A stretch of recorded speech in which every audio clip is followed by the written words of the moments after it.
Shalom, malam hari yang diberkati. Saya sangat diberkati dari kebenaran yang hidup, yaitu firman-Nya dari Ayub 20 ayat 12 sampai 16. Ayat 12.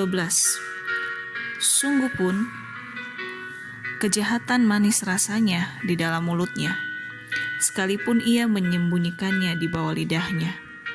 Ayat 13, menikmatinya serta tidak melepaskannya dan menahannya pada langit-langitnya.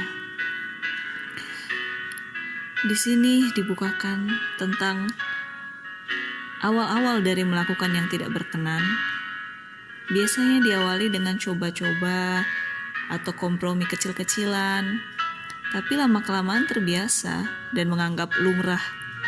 Akibatnya ya makin terjebak, terbiasa melakukan hal yang salah lebih banyak lagi, atau hal yang tidak berkenan di hadapan Bapa.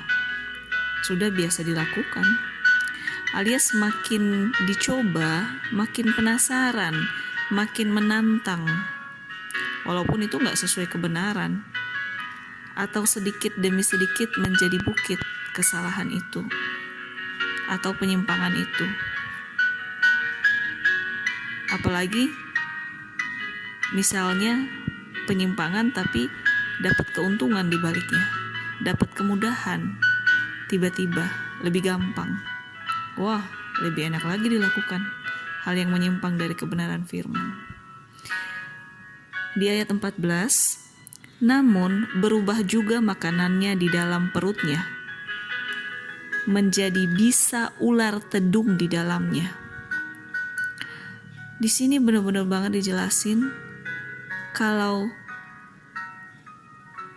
karena sering melakukan hal-hal yang salah, malah seolah jadi makanan sehari-hari yang memberi kekuatan, bahkan jadi gaya hidup yang menyenangkan diri sendiri. Jadi awal-awal kecil dilakuin, lama-lama besar, dan menjadi gairah untuk dilakukan sehari-hari, menjadi tenaga, malah menjadi makanan. Apalagi kalau seperti udah ada keuntungan yang ekspres, walaupun diawali dengan penyimpangan. Lalu setelah menjadi gaya hidup yang menyimpang dari kebenaran firman, maka roh kejahatan atau roh yang salah tadi itu diibaratkan bisa ular, racun ular yang semakin banyak dikonsumsi dan akhirnya meracuni, membunuh, menjatuhkan, meremukkan diri sendiri, manusia itu sendiri. Bahkan semua yang baik dan kebenaran firman dalam diri sendiri perlahan lenyap, dilahap, dipatok si ular atau roh kejahatan itu sendiri. Yang paling parah, ya si ular atau roh jahat atau perbuatan jahat, perbuatan menyimpang atau yang gak sesuai dengan firman Tuhan, malah jadi tuan atas diri manusia. Wow, yang awalnya secuil coba-coba, terus terasa manis, terasa menguntungkan, terasa jadi gairah hidup, terasa jadi tenaga sehari-hari untuk melakukan yang salah, akibatnya jadi tuan. Di bawahnya si ular jadinya. Wow, tolak dalam nama Yesus. Kemudian ayat 15. Harta benda ditelannya, tetapi dimuntahkannya lagi. Allah yang mengeluarkannya dari dalam perutnya. Wow. Harta benda ditelannya. Nya di sini adalah manusia loh. Di sini Tuhan gak akan memberkati atau melipat gandakan atau pada akhirnya tidak mendatangkan kebahagiaan dan damai sejahtera pada apapun yang diawali, dari sesuatu yang jahat atau gak berkenan di mata Tuhan, atau sama sekali gak sesuai dengan kebenaran. Maka pada akhirnya apapun yang dipupuk, yang terlihat sudah menggunung kehebatannya, tapi kalau akarnya adalah kejahatan dari si jahat, dari si ular, tetap akan dimuntahkan juga.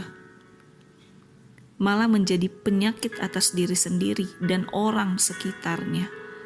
Ibarat nih, muntah kan kalau keluar itu terlihat dan pasti berbau.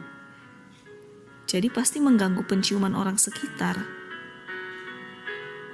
Maka bisa dibilang dampak dari hal yang jahat bisa berefek buruk pada orang sekitar, bahkan orang-orang terdekat juga. Wah. Terus di ayat 16, bisa ular tedung akan diisapnya. Kembali, nya di sini manusia yang dikuasai kejahatan. Wow, bayangkan, bisa ular tedung akan diisapnya. Saking enaknya kejahatan malah menghisap bisa ular. Wow.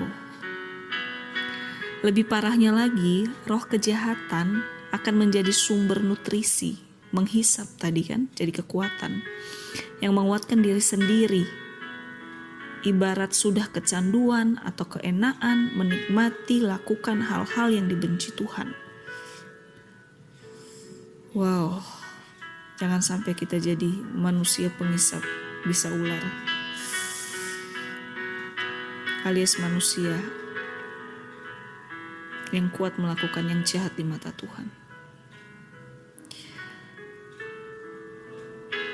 Dan lebih ngerinya lagi, di ayat 16b, ia akan dibunuh oleh lidah ular. Ngeri kan? Setelah kita yang mencoba menikmati sedikit demi sedikit, terus kita telan banyak, kita isep lagi bisanya. Dan ketika si ular sudah menggerogoti hidup, maka si ular itu membunuh manusia itu sendiri. Si roh jahat itu menghancurkan manusia itu sendiri. Seremnya roh kejahatan yang manusia izinkan menggerogoti diri sendiri, malah pada akhirnya membunuh diri manusia sendiri, membunuh karakter, membunuh prinsip kebenaran dalam hidup, atau melumpuhkan hal-hal baik, melumpuhkan hal-hal baik yang pernah dilakukan sebelumnya. Dan satu-satunya yang paling sedih, ya Tuhan Yesus sendiri, dijauhkan dari kita. Amin. Di sini Tuhan sangat membukakan. Tuhan kasih clue ke kita. Kalau penangkal bisa ular, satu-satunya penangkalnya, penawar bisa ular yang kekal dan gratis. Kalau kita membangun kembali hubungan yang hidup atau hati yang membutuhkan Tuhan, membutuhkan Bapa terus, baik melalui doa dan penyembahan, maka kuasanya yang perlahan menyucikan segala keburukan dalam hidup kita, sehingga kita dimampukan untuk memilih yang baik dan menghindari yang jahat atau yang buruk. Gak bisa dengan kekuatan sendiri, karena tanpa kekuatan Tuhan kita sudah pasti kalah oleh si ular. Tapi dengan kekuatan Tuhan, si ular sudah pasti kalah kita injak. Dan Roh Kudus dalam hati kita akan memberikan kita kepekaan untuk berani memilih yang sesuai firman dan meninggalkan yang tidak sesuai firman. Mari membangun hubungan yang dekat dengan Bapa setiap hari. Mengawali hari kita diibaratkan, saat kita mengawali hari dengan menyembah, diibaratkan kita itu sudah minum penawar bisa ular dulu, sebelum ada serangan dari si ular atau roh jahat ke depannya. Jadi ketika kita diserang, atau manusia diserang, penawarnya udah ada, yaitu kebenaran firman yang kita hidupi dan Roh Kudus yang membentengi kita. Selalu supaya gak teracuni oleh bisanya, oleh racunnya. Karena kita udah punya Bapa kita yang hidup, yang memberikan kuasa. Ketika kita di markasnya si ular di bumi. Puji Tuhan. Jadi penawar bisa ular gratis dapat di mana? Ya dari kuasanya yang hanya kita dapat dalam hubungan yang hidup dan penuh gairah dengan Tuhan Yesus, Bapa kita yang setia, yang kasih-Nya sempurna atas kita. Peluk Yesus, peluk Bapa selamanya. Penawar hanya satu, di dalam Kristus Yesus Tuhan. Haleluya, tetap semangat, kita lebih dari pemenang. Amin.